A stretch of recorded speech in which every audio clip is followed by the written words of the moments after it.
Hello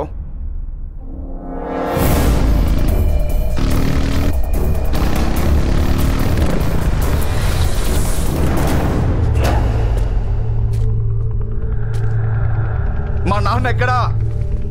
Ramachandra Rao,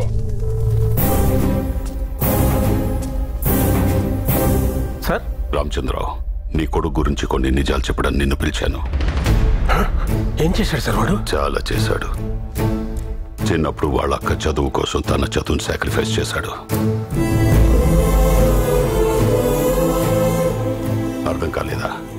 ఇద్దరిని చదివించలేని నీ ఇబ్బందిని గమనించి కావాలనే తక్కువ మార్కులు తెచ్చుకున్నాడు. నీ ఒక్కడి సంపాదనతో కుటుంబాన్ని పోషిస్తూ కూతుర్ని కలెక్టర్ని చేయలేవని తను స్టంట్ మ్యాన్ గా మారాడు. నీ కూతురు ఐఏఎస్ కావడానికి అవసరమైన ప్రతి ఏర్పాటు తనే చేసి నీకు తెలియకుండా జాగ్రత్త పడ్డాడు. ఎందుకో తెలుసా? కూతుర్ని కలెక్టర్ని చేశావన్న తృప్తి నీకివ్వడం కోసం.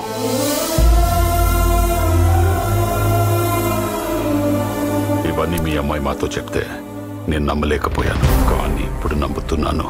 వీడు నీ ఫ్యామిలీని టచ్ చేస్తే ఎంతకైనా తెగిస్తాడు. అలాంటిది నిన్ను వాడి కళ్ళ ముందే చంపేస్తే. సో రామచంద్రరావు,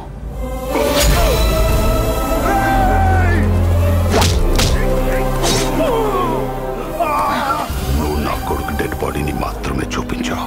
నేను నీకు మీ నాన్న చావుని చూపిస్తాను.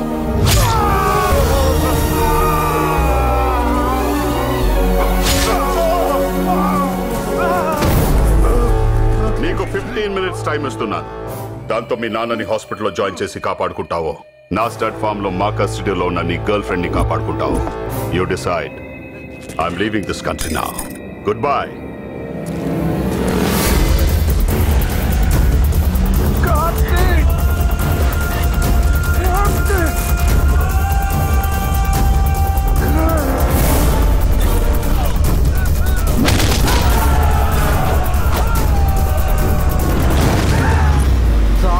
వాళ్ళక్కడ టచ్ చేస్తేనే కీర్తి చేసిన చంద్రబాబు గారిని కోమాలోకి పంపించాడు.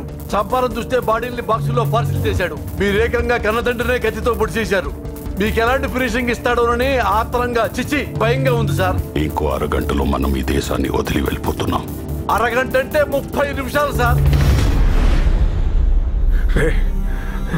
ఎవరికన్నా పోయే ముందు ఫ్యామిలీ గుర్తొచ్చి భయం వేస్తుంది, కానీ నాకు నువ్వు ఉన్నావున్న ధైర్యం ఉందిరా.